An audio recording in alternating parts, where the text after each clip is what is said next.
தேசிய நெஞ்சங்களே, தமிழ் சொந்தங்களே, தமிழ்நாடு காங்கிரஸ் கமிட்டியில் பார்த்திங்கன்னா கிராம கமிட்டி அமைச்சிட்டு இருந்தாங்க. அந்த கிராம கமிட்டிங்கிறது பார்த்திங்கன்னா நம்மளுடைய பாராளுமன்ற உறுப்பினர்கள், சட்டமன்ற உறுப்பினர்கள், அதுவும் இல்லாமல் காங்கிரஸ் வலுவாக இருக்கக்கூடிய பகுதிகளில் சிறப்பாக நடைபெற்றிருக்குது. அதுக்காக பார்த்திங்கன்னா கிராம கமிட்டியில் இருக்கக்கூடிய தலைவர்கள், செயலாளர்கள், பொருளாளர்கள், அது இல்லாமல் பார்த்திங்கன்னா அதில் இருக்கக்கூடிய செயற்குழு உறுப்பினர்கள்னு கிட்டத்தட்ட ஒரு 15 பேருக்கு பார்த்திங்கன்னா என்ன கொடுத்துருக்காங்க அப்படின்னா, என்ன ஸ்கூலில் இருக்கக்கூடிய குழந்தைங்களுக்கெல்லாம் கொடுக்குற மாதிரி ஐடி கார்டெலாம் கொடுத்துருக்காங்க.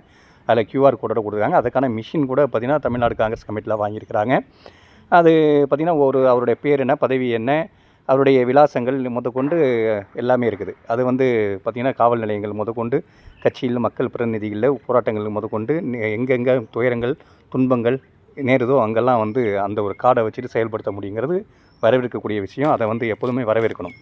வரவேற்கக்கூடிய விஷயங்களை வரவேற்று தான் பேசணும். ரெண்டாவது, ஆனால் கிராம கமிட்டி முழுமையாக மற்ற மாவட்டங்களில் நிறைவு பெற்றிருக்கிறதா, முடிவடைஞ்சிருக்கிறதான்னு பார்க்கணும். அதே நேரத்தில் கையெழுத்து இயக்கம் நம்ம தொடங்கணும். எதுக்குங்க? வாக்கு திருட்டுக்கு.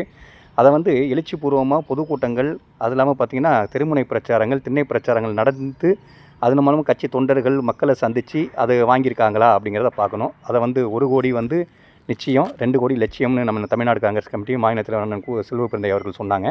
இப்போ 76 லட்சம், அது இல்லாமல் சிங்கிள் டிஜிட் வரையும் சொல்லிட்டாங்க எவ்வளோ ஆகியிருக்குது அப்படிங்கிறத. எனக்கு பொறுத்தவரையும் கிராம கமிட்டி தலைவர்கள் முதற்கொண்டு சிறப்பாக நம்ம தமிழ்நாடு முழுவதும் நிறைவேற்றியிருந்தாலே இப்போ போடக்கூடிய பூத் கமிட்டியும் இப்போ இருக்கக்கூடிய கையெழுத்து இயக்கங்களும் மிக சிறப்பாக வலிமையாக இருந்திருக்குங்கிறது தான் எங்களுடைய கருத்துக்கள்.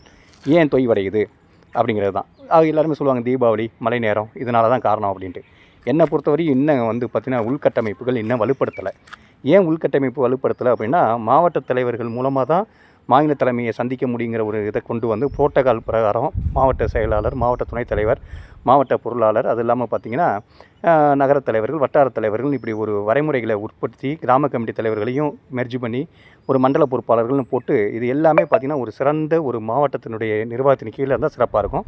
அதற்கு மாவட்ட தலைவர்கள் தகுதியானவர்களாக இருக்கணும். அது தகுதியான தலைவர்களை மாற்றி அமைச்சதுக்கப்புறம் இப்படி ஒரு கட்டமைப்பை உருவாக்கி திமுக, அதிமுகவை எப்போதுமே முன்னெடுப்பாக நீங்கள் பேசக்கூடியவங்க அதே மாதிரி இதையும் செயல்படுத்தி காட்டணும்.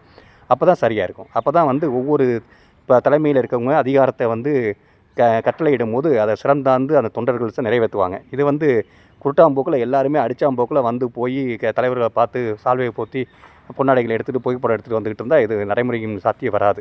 ஏன்னா கட்சியை உள்கட்டமைப்புகள் மிக வலுவானதாக அமைக்கணும் போது நீங்கள் எல்லா விதத்துலேயுமே சிறந்த ஒரு முன்னெடுப்பு எடுக்கணும். அதுதான் நாம் அண்ணன் தமிழ்நாடு காங்கிரஸ் கமிட்டி மாநில தலைவர் அண்ணனுக்கு நாம் ஒரு பரிந்துரையாக ஒரு தாழ்மையாக வைக்கிறோம். ஏன்னா இதை நீங்கள் செயல்படுத்தியே ஆகணும். ஏன்னா உள்கட்டமைப்புகளை வலுப்படுத்தாமல் எந்த ஒரு நீங்கள் சொல்லக்கூடிய கட்டளைகளும் முழுமையாக சென்றடைந்து